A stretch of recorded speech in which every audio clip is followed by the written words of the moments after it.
Hi everybody, I'm Raven the Swift, and as you know, if you've seen my YouTube channel before, you know that I do video reviews of fighting, and today we're going to do a video that's a little bit different than something I've done before.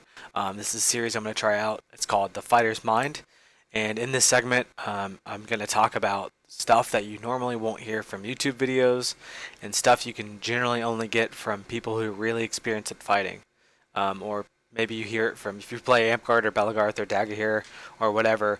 You're probably only going to hear this from seasoned fighters who've been around for a long time, and for some of you, you're not privileged to know those types of people. Some of you are in areas where you don't have any sword knights you can talk to. You don't have any really good fighters you can talk to. Um, so we're trying to. I'm going to see if I can alleviate that a little bit with this segment. Um, so, as some of you may know, I've been fighting for about 20 years. I started fighting when I was 12, and I'm 32 now, and I've basically been fighting that entire time. Um, and one particular thing that takes people a long time to realize about fighting, if they're really, really, really, really into fighting, is having to learn how to focus on the journey and not focus on the destination. For a lot of people, they only see where they think they want to go, and maybe for a lot of them, that's like, oh, I want to get Warlord, or I want to be really good at fighting, and it's like one of those is a milestone on that road, and the other one is some type of nebulous objective that they think they want to hit, but they don't actually know how to get there. Um, as some of you may know, I also do steel fighting, and in steel fighting, the community is very tight knit in the respect they have for one another as fighters.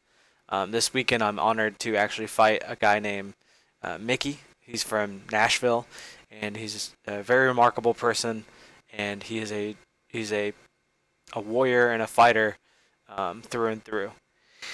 And this man has gone through multiple heart surgeries to try to fix an issue in his heart, and the dude continues to train his ass off to become the absolute best that he can.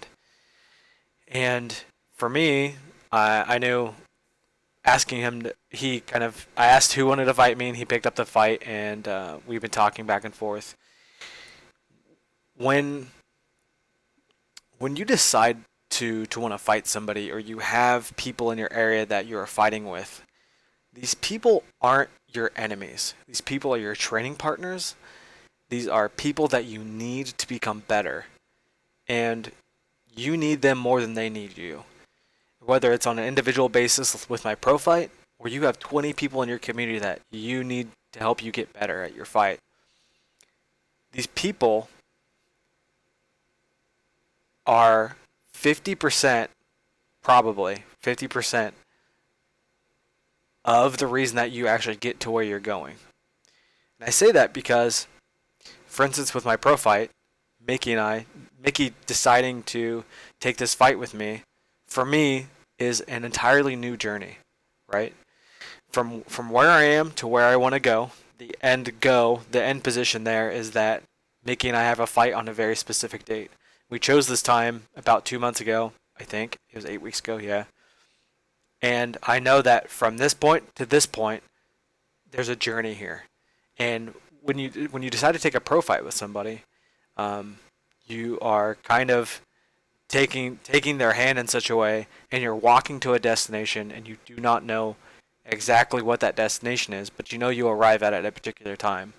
For a lot of fighters, you're training for a certain amount of time, and you're going to a tournament, and at that tournament, you actually have no idea what that environment's going to look like.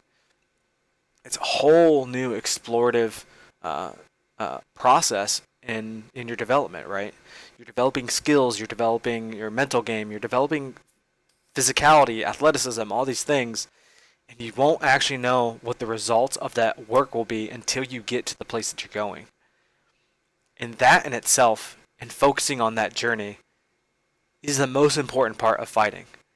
It's you hear a lot of stuff like focus on the journey, not the destination. Like I just said, you'll hear for the really common one I like is focusing on the hunt and not the kill. Is that some stuff you hear in motivational videos? It's like lions lions are focused with the hunt and they're not focused with the kill is because the kill is kind of irrelevant. The thing that actually happens is kind of irrelevant. It's the process and drive of pursuing the object is the thing that you actually need to get good at and the thing that you need to fall in love with. So yeah, when you take someone as a partner, say you have 20 partners, that's your training group, or like you have just one guy you're training with, or one guy I'm going to fight, for instance, that they should be cherished, they should be respected, they should be loved in a certain type of way because they are responsible for taking you to this place that you don't even know. As someone who is very explorative, I love hiking, I love doing all these things, I love seeing things I've never seen before. This is the exact same thing.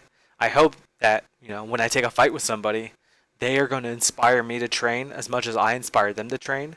We're going to give each other our absolute best, and hopefully we discover something completely new about ourselves, completely new about that person, and for a brief moment in that fight or in that tournament, you discover something new about yourself, and you can kind of you can take admiration of all the things that you've done and all the things that have culminated into this one exact moment where you truly have known self-expression and self-actualization, and you can truly realize yourself with no lies that everything you've done up to this moment has produced the result that is your fighting and is that the person that you are in that moment.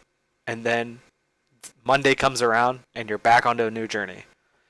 And for fighting, that's what I really love about fighting. I just love the process of finding something new. I love the process of culminating my skills. I love the process of showing my skills. And I'm almost completely detached from whatever result it is. Winning or losing has so much less value than it does compared to the training aspect and the things that you're learning. Take, for instance, this moment right here, right? This is the picture from Known World War 2016, I think. I think I was a new warlord at this time. I'm still a squire. And I'm fighting a knight here named Jaylee. And Jaylee's one of the best fighters probably to ever play the game.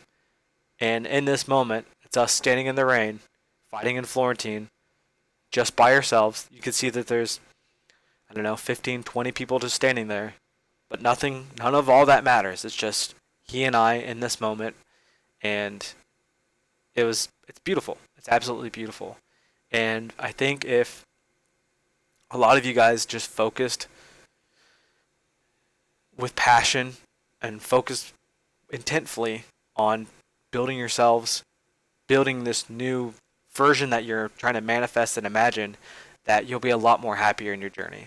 I see a lot of people get burnt out on it. They become destinationless. They don't really know what to do. They just struggle. They struggle and they struggle and struggle, and eventually they quit. And when you're not thinking about what you're doing, that's going to happen. You need to set objectives and goals for yourself along a certain amount of time, say 3 to 4 months, maybe a year, maybe 2 years. You're looking to cultivate certain skills. You're looking to cultivate certain things and look for them to be expressed. And when you can train in that manner that is constructive, you know exactly what you're getting and you have goals and objectives. And sometimes, even if you lose a tournament, say I trained for 6 months and I lost a tournament, that's okay. You just go back to the drawing board, you look at what you need to fix, and you keep going.